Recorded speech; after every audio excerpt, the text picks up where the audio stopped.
But look what she did. See, because this is how these things happen in our minds when we know what to do that's right, but we do what I call I'll think of it in a minute. Uh, Acceptable appeasement. I call it that. Acceptable appeasement. What that means is, I know I shouldn't do this, but I'll find a reason to make it acceptable to appease my conscience, so I can do it anyway. I really want to do it anyway, but I need a reason to do it that makes it okay in my own consciousness. And that doesn't work out. And this is what she did. She used her eyes, that the tree was good for food. Keep in mind that the devil didn't say any of this stuff. She did all that. She did all that. He didn't say, all he said was, yeah, you ain't gonna die. And he let her build the whole story around it. That's what we do. We know we shouldn't do something, and then we build a whole production around why we can or should or will do it, and then we do it. And you know you shouldn't have done that. You know it. But acceptable appeasement. I'm going to find a reason that says it's okay for me to do it because I really want to do it anyway. And that's what we do. So you see what she did. She looked good for food. It was delight to the eyes. And that the tree was desirable to make one wise. Who wouldn't want to be wise? I want to be wise like God, right? Don't you? So she took from the fruit and she ate. Now, she didn't get wisdom. She got the opposite of that. But what she found out was, oops, this is messed up. But I want you to notice something else here, because remember I said we were created inherently male and female. Adam was created first. When the command was given to not eat of this tree, Eve was not around yet. So God told Adam, it was Adam's job to inform Eve. He had the authority, even where his wife was concerned there.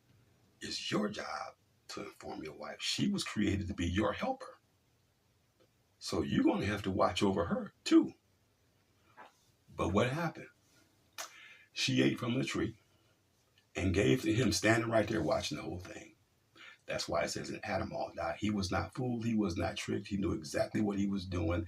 That is just defiance and sin toward God. That's what did it. That's what did it. But I want you to see one other thing here.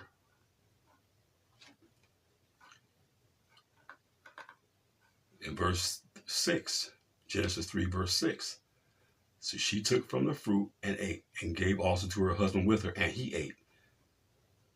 Then the eyes of both of them were opened, and they knew that they were naked, and they sewed fig leaves together and made themselves loin coverings. It happened when he ate. That's when it happened. She ate, then he ate, and the eyes of them both were open, because the authority was with him. He should have stopped it. He didn't. So when he ate, the violation kicks in. Now the guilt conscience kicks in on both of them.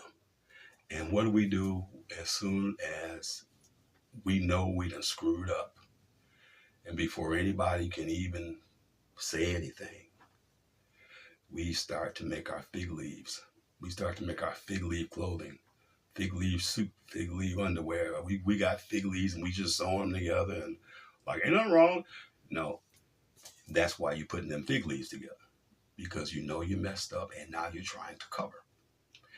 It's a guilt response that we have. I had an incident. It was I think it was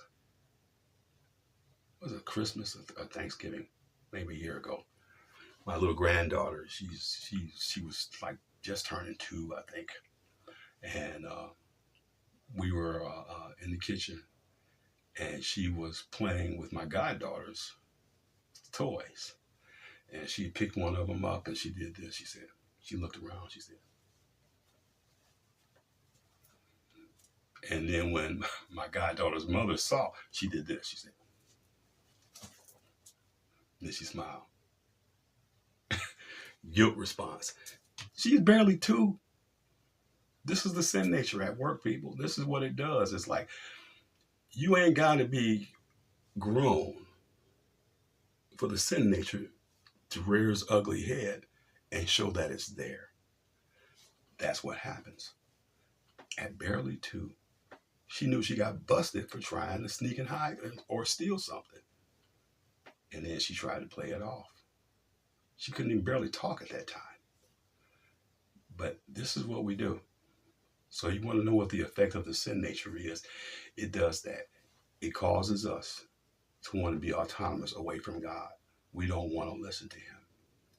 We don't want to respect him. We want to give all kinds of reasons why we should not believe his word.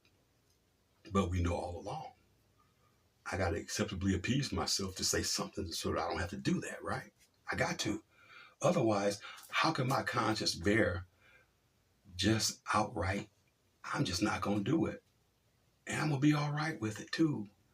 And I don't know, maybe some people can do that. But in general, most people are not able to just do that. There is an effect to that when we do that kind of thing. So in that, I want to go on a little bit further, but I've already gone, wow, quite a bit further than I thought.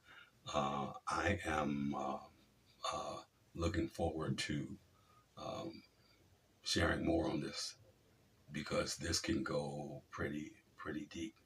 Like next time, I want to look at the how the sin nature is attached to us and why it's such a big thing. See, I'll end it with this. You're not a sinner because of what you do. You are a sinner because of what you are. The sin nature, you are born a sinner. You are born with the sin nature attached to you. We're going to look at that.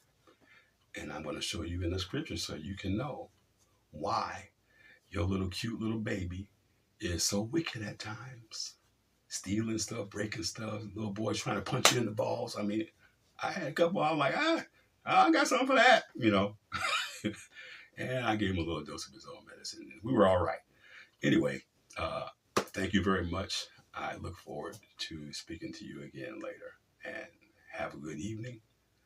God bless you. Thank you for watching. Bye-bye.